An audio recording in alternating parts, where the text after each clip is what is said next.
Let's hear from Donald Trump right now. He joins us by phone. And Mr. Trump, you heard the AG right there. He called your institute a lie from beginning to end, a blatant scam. Your response? George, anybody that knows, and that's in this city, knows anything about Eric Schneiderman, we know he's a political hack.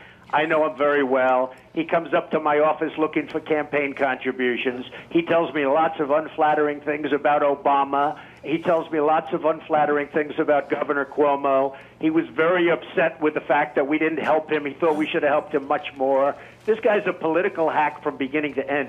We have a school that's a terrific school. It did a fantastic job, and I've never even heard of this. It had a 98% approval rating from students. And I wouldn't be surprised if the man that I just saw, it's possible that the man also gave it a high rating. But we had a 98% approval rating.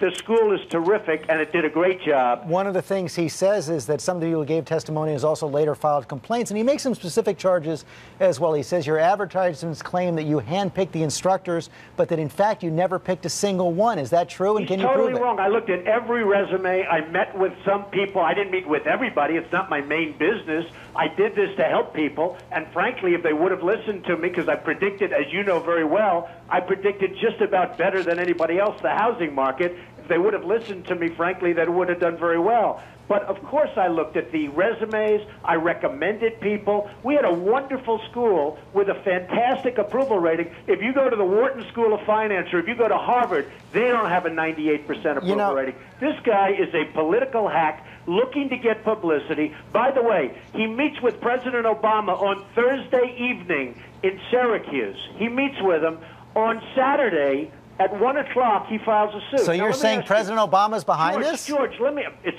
who knows?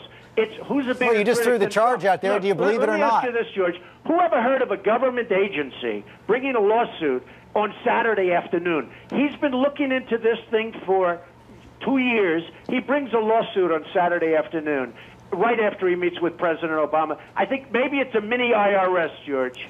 Well, one final question. You made attempts to settle this in the past. You going to settle this or fight it all the way? No, I could have settled this very easily with them. They wanted to settle it. I didn't want. I'll get some bad publicity. He actually said, Trump, and he told somebody very strong, he said, Trump won't take the bad publicity. He'll settle. Guess what? I don't mind bad publicity. Who gets more bad publicity than me anyway? So I'll take this. No, I don't want to settle this at all. Okay. We're dealing with a very, very serious. But I'm sure we're going to be coming back to you for more on this, Mr. Trump. Thanks very much for your time this morning.